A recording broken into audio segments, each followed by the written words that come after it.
जय हिंद दोस्तों, स्वागत है आपके अपने YouTube channel I A study success mantra में।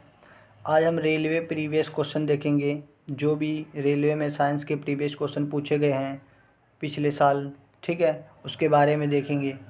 ठीक है, चलो क्लास शुरू करते हैं। क्वेश्चन पहला है, कोशिका का प्रोटीन का कारखाना किसे कहते हैं?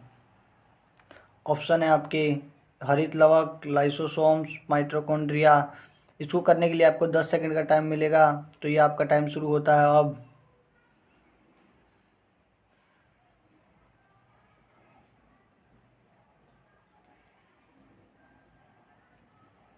चलो देखते हैं, इसका आंसर है राइबोसोम।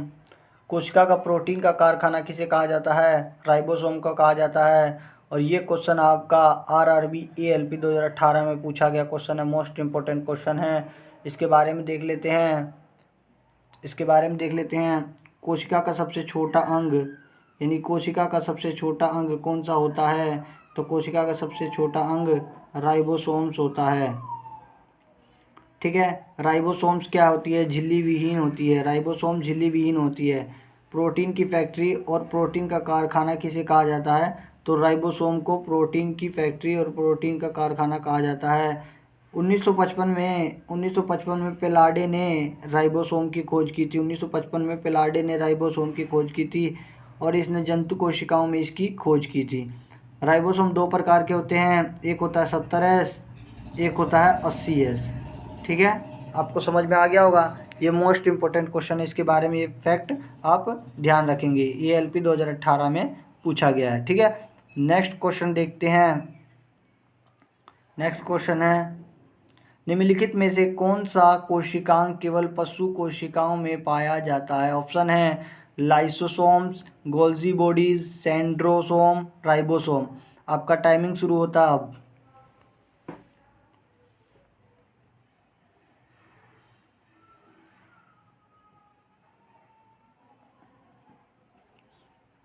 इसके बारे में देखते हैं। इसका आंसर है लाइसोसोम।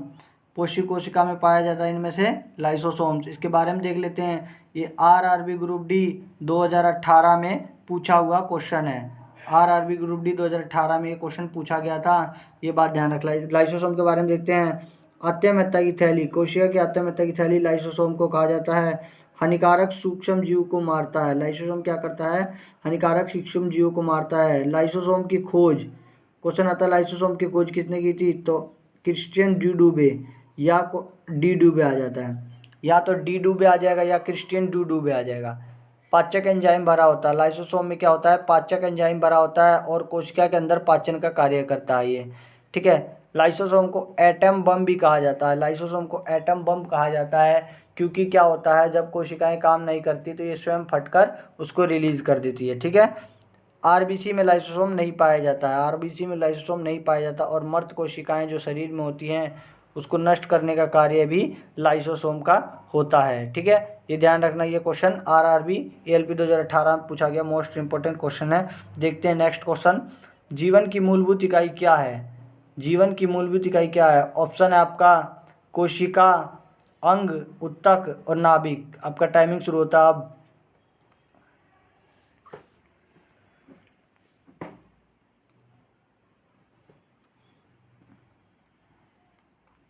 देखते हैं जीवन की मूलभूत इकाई क्या होती है। कोशिकाएं होती हैं और ये आरआरबी एनटीपीसी 2016 में पूछा गया क्वेश्चन है। और इसके बाद में देख लेते हैं जीवों की संरचनात्मक और कार्यात्मक इकाई। जीवों की संरचनात्मक और कार्यात्मक इकाई क्या होता है? कोशिकाएं होती हैं। कोशिका क्या होती है?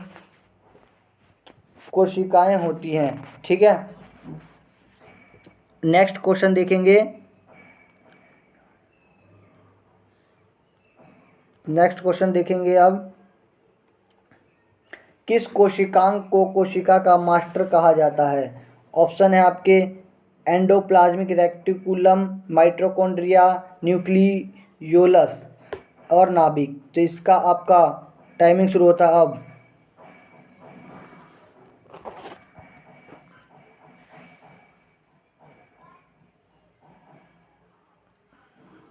ठीक है, देखते हैं क्वेश्चन।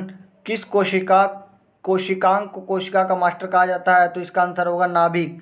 नाभिक को कोशिकांग का मास्टर कहा जाता है ये RRB ALP 2018 में पूछा हुआ क्वेश्चन है। ठीक है, इसके बारे में देख लेते हैं। कोशिका का दिमाग, कोशिका का दिमाग भी नाभिक को कहा जाता है। और कोशिकाओं की सभी गतिविधियों को नियंत्रण कौन करता है? कोशिका के सभी गतिविधियों को नियंत्रण नाभिक करता है। और खोज, कोशिका के नाभिक की खोज रॉबर्ट ब्राउन ने 1881 में, ठीक है, 1881 में रॉबर्ट ब्राउन ने कोशिका के नाभिक की खोज की थी। ठीक है, ये क्वेश्चन बहुत मोस्ट इम्पोर्टेंट है और ये क्वेश्चन ALP 2018 में पूछा हुआ क्वेश्चन है। ठीक है, इसके बारे में हो गया। नेक्स्ट क्वेश्चन देखते हैं। शरीर में लगी चोट की मरम्मत किस प्रकार की सेल विभाजन का प्रयोग किया जाता है? ऑप्शन है आपके केवल समसूत्रण विभाजन, केवल अर्धसूत्री विभाजन, माइटोसिस या मियोसिस, दोनों, ना तो समसूत्रण और ना ही अर्धसूत्री विभाजन। ठीक है, टाइमिंग शुरू होता है आपका अब।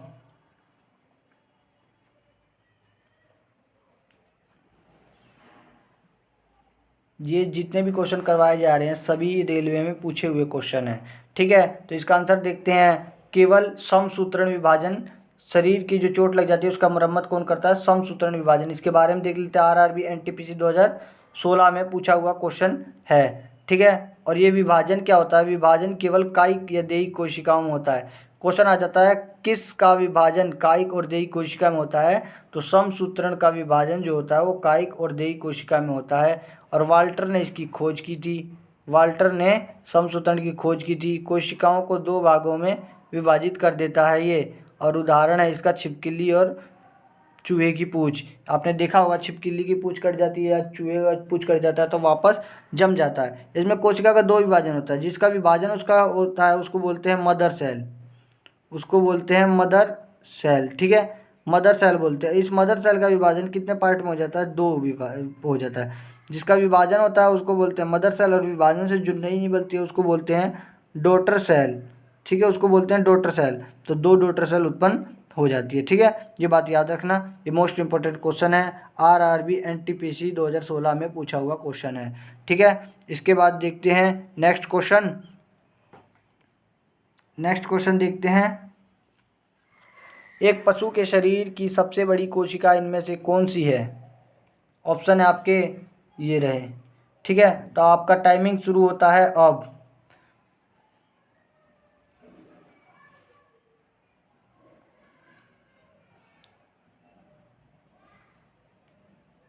तो इसका आंसर है आपका न्यूरॉन। ठीक है, एक पशु के शरीर की सबसे बड़ी कोशिका क्या है? न्यूरॉन है। और ये क्वेश्चन आपका RRB SSF 2014 में पूछा हुआ क्वेश्चन है। तो न्यूरॉन क्या होता है? न्यूरॉन कोशिका का विभाजन नहीं होता, यानी कि न्यूरॉन कोशिकाएं जो होती है ना उसका विभाजन नहीं होता। इसीलिए क्या होता है, न्यूरॉन कोशिका विभाजन नहीं होता तो शरीर की मरम्मत नहीं कर सकती। तो विभाजन नहीं होता तो जब सिर में चोट लगता है, जब सिर में कभी चोट लग जाता है तो क्या होता है, आदमी जल्दी मर जाता है। क्यों? क्योंकि न्यूरॉन कोशिका विभाजन नहीं होती और ये इसको सही से मरम्मत नहीं कर पाती, जिस कारण आदमी की डेथ जल्दी हो जाती है। इसीलिए कहते हैं कि सर में लगी चोट बहुत ही हानिकारक होती है। ठीक है, ये याद रखना, ये पॉइंट ये पेपर में पूछा गया है। ठीक है, नेक्स्ट क्वेश्चन देखते हैं। निम्नलिखित में से कौन सी मात्रा कोशिका अधिक, अच्छा कोशिका में याद रखना, कोशिका में सबसे अधिक मात्रा में पाया जाता है? यानी इनमें से किस की मात्रा कोशिका में सबसे अधिक पाया जाता है? तो आपका टाइमिंग शुरू होता है अब।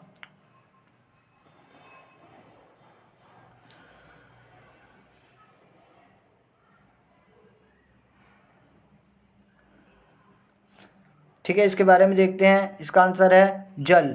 जल जो है ना कोशिका में सबसे अधिक मात्रा में पाया जाता है। ठीक है, और इसके बारे में देखेंगे। ये RRB SSE 2014 में पूछा हुआ क्वेश्चन है। रिपीट होते रहते हैं ये क्वेश्चन।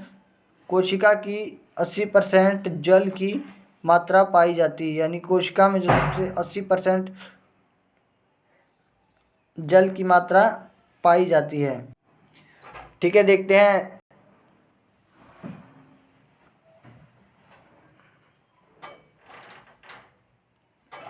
नेक्स्ट क्वेश्चन देखते हैं। कोशिका सिद्धांत निम्नलिखित में से किस पर लागू नहीं होती है। कोशिका सिद्धांत निम्नलिखित में से किस पर लागू नहीं होती है? आपका ऑप्शन है जीवाणु, विषाणु, कवक और शैवाल। आपका टाइम शुरू होता है अब। टाइम शुरू होता है अब। ये क्वेश्चन RRB SSE 2014 में पूछा हुआ क्वेश्चन है, ठीक है। इसके बारे में देखते हैं आंसर। इसका होगा विषाणु, यानी कोशिका सिद्धांत किस पर लागू नहीं होती? विषाणुओं पर लागू नहीं होती। नेक्स्ट क्वेश्चन देखते हैं, कोशिका परिक्रियात्मक क्रियाओं का नियंत्रण कौन करता है? कोशिका के जो परिक्रियात्मक क्रियाएं हैं उनका नियंत्रण कौन करता है? फंक्शनल जो कार्य हैं उसका नियंत्रण कौन करता है? तो इसका टाइमिंग शुरू होता है अब।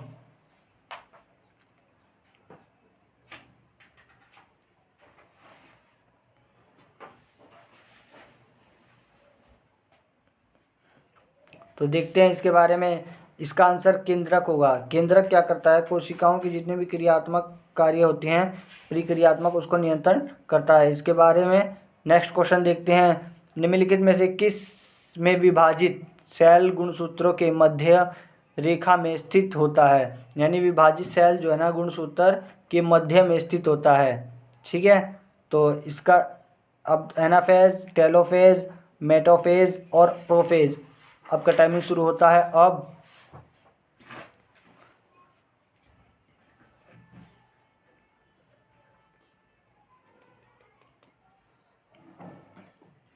चलो देखते हैं इसके बारे में। तो ये होगा आपका मेटाफेज।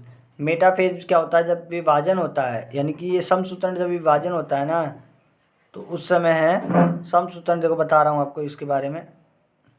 समसूत्रण का विभाजन होता है तो चार समसूत्रण का विभाजन हो जाता है। चार इसमें होता है, एनाफेज, टेलोफेज, मेटाफेज, प्रोफेज और एक और होता है इंक्राफेज, ठीक है। तो इसमें जब विभाजन होता है तो गुणसूत्र के मध्य में कौन सा होता है? तो मेटाफेज। मेटाफेज क्या होता है? ये गुणसूत्र के मध्य में ही होता है, ठीक है। ये क्वेश्चन पूछा गया था, ठीक है। ये पूछा गया था RRB ALP 2018 में, ये क्वेश्चन पूछा गया है, ये बात याद रखना, ठीक है। नेक्स्ट क्वेश्चन देखते हैं, पौधों में पाए जाने वाले नीला, बैंगनी या लाल फ्लूइड वर्णक किसकी उपस्थिति के कारण होता है? Carotene, anthocyanin, कसेथोसाइन। ऑप्शन शुरू होता है अब। टाइमिंग शुरू हो गई है, ठीक है। आप देख लेना इसमें। तो इसका आंसर है आपका नीला, बैंगनी, लाल फ्लूइड वर्णक। तो आपका एंथ्रोसाइनिन। एंथ्रोसाइनिन क्या है? नीला, बैंगनी, लाल वर्णक के लिए जिम्मेदार है। RRB NTPC 2016 में पूछा हुआ क्वेश्चन है, ठीक है। नेक्स्ट क्वेश्चन देखते हैं, निम्नलिखित में से कौन सा घटक पत्तियों को हरा रंग प्रदान करता है? यानी कौन सा घटक पत्तियों को हरा रंग प्रदान करता है? पानी, नाइट्रोजन, क्लोरोफिल, यूरिया। तो आपका ऑप्शन शुरू होता है अब।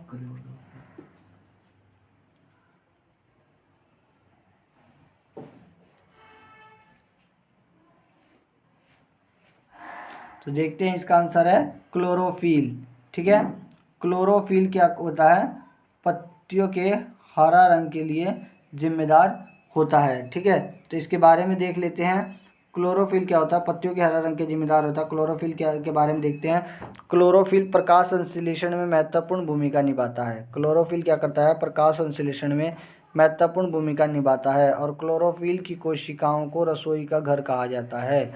यानी कि क्लोरोफिल को कोशिकाओं की रसोई का घर कहा जाता है। क्यों? क्योंकि ये कोशिकाओं को भोजन प्रदान करती है, इसीलिए इसे क्लोरोफिल को कोशिका का रसोई घर कहा जाता है। नेक्स्ट क्वेश्चन देखेंगे, ये क्वेश्चन आया था RRB JEE 2019 में, ये क्वेश्चन पूछा गया था। नेक्स्ट क्वेश्चन देखते हैं,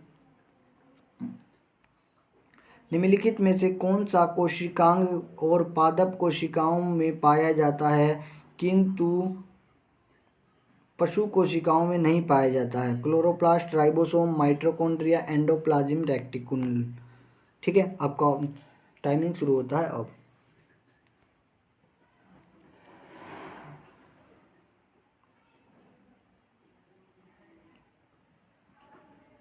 ठीक है, देखते हैं इसका आंसर है क्लोरोप्लास्ट। ये केवल पादप कोशिकाओं में पाया जाता है लेकिन जंतु कोशिकाओं में नहीं पाया जाता है, ठीक है। ये RRB NTPC 2016 में पूछा हुआ क्वेश्चन है। नेक्स्ट क्वेश्चन देखते हैं, पौधों में कोशिका भित्ति का निर्माण करने वाले जटिल कार्बोहाइड्रेट्स को क्या कहते हैं? यानी पौधों में कोशिका भित्ति का निर्माण करने वाले टाइमिंग शुरू होता है आपका अब। माल्टोज, सुक्रोज, सेल्यूलोज और लैक्टोज। तो इसका आंसर होगा आपका, पौधों की भित्ति में जटिल कार्बनिक है, इसका आंसर है सेल्यूलोज। ठीक है, सेल्यूलोज क्या करता है, कोशिका भित्ति के निर्माण में जो जटिल कार्बोहाइड्रेट है उसमें सहायक होता है। ठीक है, नेक्स्ट क्वेश्चन देखेंगे, centre for DNA fingerprints and diagnostics अवस्थित है, इसको CDFD बोलते हैं। ऑप्शन है आपके हैदराबाद में, दिल्ली, बेंगलुरु में, दिल्ली में और चेन्नई में। आपका टाइमिंग शुरू होता है अब।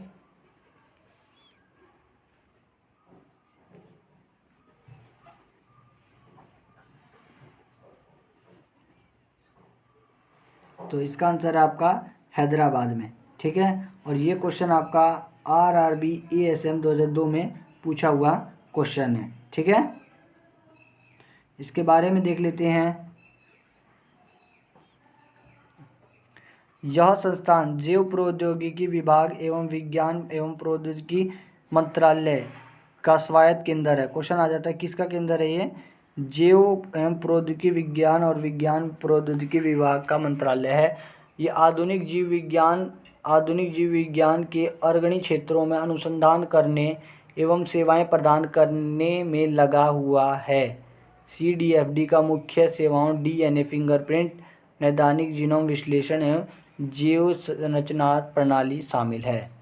ठीक है, ये बात याद रखना, ये RRB ASM 2002 में पूछा हुआ क्वेश्चन है। ये क्वेश्चन रिपीट होते रहते हैं। ठीक है, चलो इन्हीं शब्दों के साथ मिलते हैं नेक्स्ट वीडियो में। इस वीडियो को शेयर करो, लाइक करो और बेल आइकन को प्रेस कर देना। ठीक है, और कमेंट में बताना कि आपके कितने आंसर ठीक हुए हैं। चलो मिलते हैं नेक्स्ट वीडियो में इन्हीं शब्दों के साथ। जय हिंद,